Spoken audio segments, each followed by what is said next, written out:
जय दोस्तों, मैं मुकेश श्रीवास्तव और इस चैनल में आपका स्वागत करता हूं। दोस्तों, आपको पता ही है कि अभी हाल ही में प्रथम लोकपाल अध्यक्ष की नियुक्ति हुई है पीसी घोष के रूप में।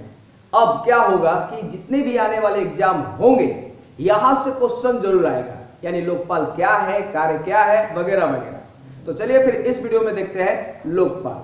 तो देखिए, मैंने यहाँ पे लिखा हुआ है लोकपाल और लोकायुक्त। जैसे कि केंद्र में है आपका लोकपाल और राज्यों में जो गठित होता है वो होता है लोकायुक्त।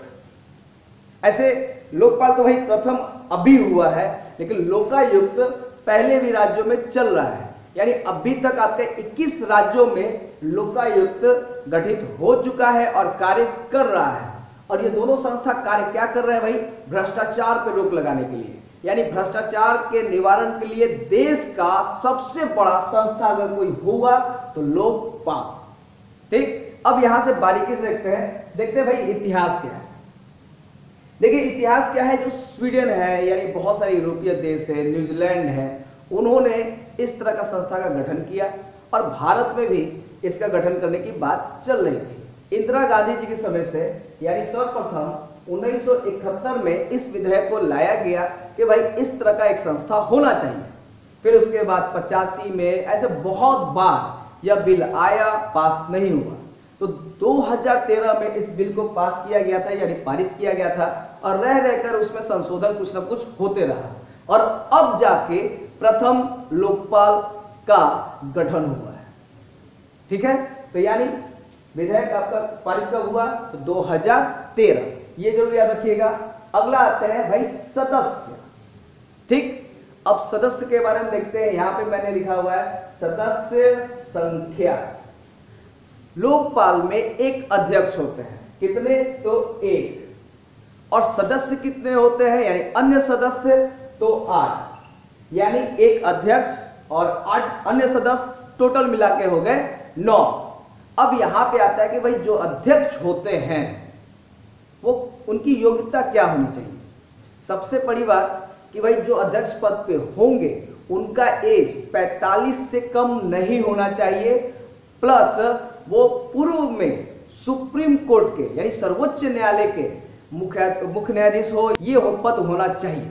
यानी कम से कम 45 से भाई ऊपर होना चाहिए और सुप्रीम कोर्ट के जज की योग्यता होनी चाहिए।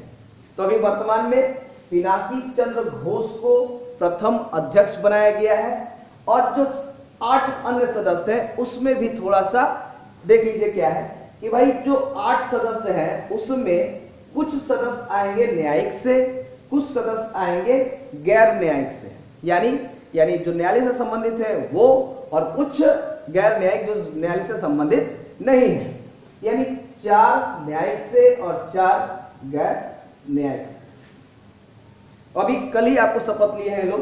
देखिए न्यायिक में दिलीप बी घोषले, प्रदीप कुमार मोहंती और अभिलाषा कुमारी प्लस अजय कुमार त्रिपाठी, ये जज लोग हैं, पूर्व में जज है। और उसके बाद यहाँ पे दिनेश कुमार जैन, अर्चना राम सुंदरम, महेंद्र सिंह और इंद्रजीत प्रसाद गौतम, ये 8 लोग अभी वर्तमान में सदस्य हुए हैं, चुना है, कल जो शपथ लिए हैं। और अध्यक्ष ये मोस्ट वीवीआई अभी किसी भी एग्जाम में यही आएगा। ठीक है, यहां पे भी नियुक्ति में भी कुछ बदलाव है, जैसे 8 सदस्य जो नियुक्त होते हैं उसमें 50% आरक्षण है, एसटी, एससी, ओबीसी प्लस महिला ही होंगी, यानी जो 50% नियुक्ति, यानी 4 लोग इसमें एसटी, एससी या ओबीसी या महिला शामिल होंगे। तो ये सदस्य हुए। उसके बाद भाई अध्यक्ष की नियुक्ति, सदस्यों की नियुक्ति कौन करता है? तो इसमें चयन में आप सीधे कह सकते हैं कि भाई राष्ट्रपति तो नियुक्ति करता है, लेकिन यहां पे सोचने वाली बात है, एक विपक्ष का सदस्य होगा नियुक्ति के लिए, प्लस प्रधानमंत्री होंगे, लोकसभा, राज्यसभा, मतलब सभी, लोकसभा अध्यक्ष, सबको मिलाकर सबका राय लेकर राष्ट्रपति इनकी नियुक्ति करते हैं। प्लस शपथ कौन दिलाता है? तो राष्ट्रपति। त्याग पत्र किसको देंगे? तो राष्ट्रपति। यहां पे एक कॉमन है, राष्ट्रपति। अगला आता है कि भाई इनका वेतन इनका वेतन क्या होगा? तो जो सुप्रीम कोर्ट जो सुप्रीम कोर्ट के न्यायाधीशों का वेतन है वही इनका वेतन होगा। अब यहां पे थोड़ा समझने वाली बात होगी क्या, जैसे कि आप देखते हैं कि सुप्रीम कोर्ट में एक मुख्य न्यायाधीश और जो 30 होते हैं अन्य न्यायाधीश। यहां भी देख रहे हैं एक अध्यक्ष और 8 अन्य सदस्य। तो जो अध्यक्ष का वेतन होगा वो सुप्रीम कोर्ट के मुख्य न्यायाधीश के बराबर होगा और जो अन्य सदस्यों का वेतन होगा वो इनके बराबर होगा। तो देख लीजिएगा इसको, अभी वेतन चेंज हुआ है। और कार्यकाल यहां पे देखिए, हम लोग ने हमेशा देखा हुआ है कि जो सुप्रीम कोर्ट के मुख्य न्यायाधीश उनका कार्यकाल कितना होता है, 6 या 65, जो पूरा हो जाए, 6 वर्ष पूरा हो जाए या 65 वर्ष पूरा हो जाए। लेकिन अभी सोचिए जो पीसी घोष हैं उनका एज अभी वर्तमान में कितना है, तो 66 है।